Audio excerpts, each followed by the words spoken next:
The playbook is Israel needs to demonize Muslims so that they can continue bombing the Middle East to establish greater Israel. They need to demonize Muslims so that they can be the real terrorists and get American support. The thing is, Netanyahu doesn't realize that the post 9/11 hysteria is over. People don't buy it anymore, especially when their Mossad operation falls flat, when a Muslim man, Ahmed, steps in to stop the shooter. Rest in peace to everybody, and prayers to all the families for that tragedy in Australia today. But the reason I think it's a false flag attack, and obviously I wasn't there, I'm not Australian, I don't have concrete evidence. What I immediately saw transpire afterwards is Netanyahu get on stage and immediately take credit. He said, shout out to the Jewish man who stopped that shooter. It wasn't a Jewish man. His name was Ahmed. If you don't know the name Ahmed, it basically means Muhammad. It's not a Lebanese Christian. It's not a Jew like Netanyahu says. It was a Muslim man. Not only that, it's the first day of Hanukkah. And if somebody is skilled enough like that shooter, you could see him using a single bolt action rifle. This is a trained soldier. Australia does not have, they have some of the strongest gun control in the world. They don't have access to weapons like that. This is not an incapable man. This is a trained soldier who knows what he's doing. Why would he be stupid enough? Why would he be stupid enough? So let's see what the narrative is, right? If he's a terrorist, and first let's define terrorism. Terrorism is somebody who kills many people for political or religious gain. That's what America's doing right now. If we're going to judge it off of that, America killed 1 million people in Iraq based off of the 3,000 that died on 9/11. You can talk about what really happened on 9/11. Watch the Tucker Carlson documentary if you're going to call me an anti-Semite. 9/11, come on. The passports in the rubble.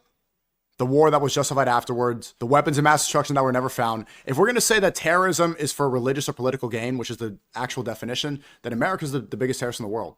Not only that, we do it to fund Israel. We do it to support Israel. Everybody can now admit that over the past 2 years, over 2 years since October 7th, what was going on in Gaza was a genocide. Why don't we call Israel terrorists? Bombing children nonstop for 2 years straight, killing innocent civilians for religious and political gain, that's terrorism. So if the narrative now is that this Muslim guy in Australia hates Jews so much, why would he kill these people on the first day of Hanukkah, strategically on a roof, making a big public display, knowing that that's going to be used to demonize Muslims and further the agenda of Israel right now? What kind of idiot would do that publicly on the first day of Hanukkah, knowing that they will use that event to justify more support and more money to Israel? He's not that stupid. Any Muslim knows that we get blamed. Muslims get blamed. One Muslim does something bad and all the Muslims get blamed. Let's be consistent. Let's say he is a Muslim shooter. Why are we calling him a Muslim shooter and not an Arab shooter or a brown shooter, wherever he's from? When Tyler Robinson assassinates Charlie Kirk, allegedly, we don't call him a Christian, do we? Do we call Tyler Robinson the Christian shooter? Born in Utah, probably grew up in a Christian or Mormon family? No, we call him Tyler Robinson and insist that he's trans. He's a trans libtard. We call him liberal. We don't call him Christian. Why not? Oh, because he didn't believe in Christianity. Okay, let's apply that logic. If that guy did kill a bunch of Jewish people on the first day of Hanukkah, do you think that guy really believed in Islam?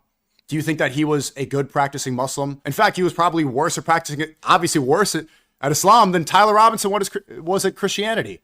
But they don't apply that same logic. They blame all Muslims because they need to. They need to have one religion be called the terrorists. What they didn't prepare for, what Netanyahu was extremely upset about and Israel was extremely upset about, they didn't expect a Muslim man to go and ruin that whole strategy, ruin that campaign, to step in there and become the hero. That Muslim guy that stepped in, prayers to him, may Allah bless him and protect him.